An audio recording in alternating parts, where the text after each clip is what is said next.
Сайн байцгаана уу? Би Ашуусын Монгол Японы эмнэлгийн гэмтлийн жууган баяр байна. Та бүхэнд хосол гэмтэлтэй холбоотой хэд хэдэн зөвлөгөө болон мэдээлэл хүргэсэн юм аа. Өвлийн улиралд болохоор хамгийн их түүмэл гардаг хосол гэмтэл юм бол мэдээж нэг талтарх агуулга шин цас орсонтой холбоотойгоор хүмүүс маш их халтарж ундаг. Тэгээд тэрнтэй холбоотойгоор автослууд маш их нэмэгддэг. Автосол гэдэг маань өөрөө хамгийн хүнд гэмтлүүдийн нэг болж өгдөгөө. Сурагчдын амралттай холбоотойгоор хүүхдүүд гэртээ түлэгдэх, ахуйсалд өртөх гэмтлүүд их гардаг. Алтраа улгаанд өвлийн улиралд ер нь хөвчлэн өртдөг насных гэх юм бол мэдээж өндөр наснууд маань бэртэж гэмтдэг байгаа. Энэ нь юу вэ гэхээр алтраа улгаатай холбоотой өндөр наснуудын маань ясан сэрэгдсэн. Тэрнээс шалтгаалаад гараа дарч унаад шуу яс уурах хөвчлэн гарна.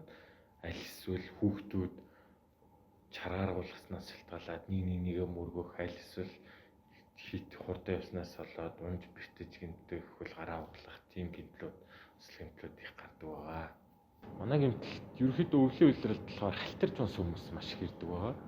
Энэ дундаа өдрийн цагаар бол явгнаас халтарж унах, аль эсвэл шөнийн цагаар орон гэргүй хүмүүс хөлдөх, босгох тийм хүмүүс маш их ирдэг байгаа.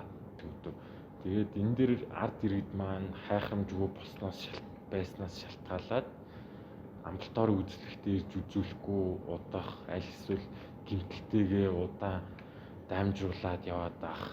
Тэрнээс шалтгаалаад гэмтэл маань цаашаа дамжрах, хүндрэх, шарах энэ цахан идэлж өрөвсөх, халдварлах тийм алдаанууд энэ хөвчлөх гардаг.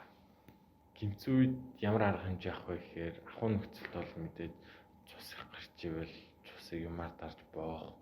Тэгээд хамгийн түрүүнд хамгийн ойрхон эмнэлэг тандах. Яс уурсан ч юм уу аль эсвэл гар хөлөвчж байгаа гар хөлийг сойх, чиг тавьж боогоод шууд эмнэлгийн байгууллагт яаралтай хандах байгаа. Гэмтлээс ерөөдөө үтсэн сэргийлэх маань та мэдээж гэртээ аюулгүй байдлыг заавал нэг хангах ёстой. Гадуур явж байгаа үед аюултай зүйлсээс зайлсхийх, алтрын агуулгатай газар явж байхдаа зөөлөн болгоомжтой явах.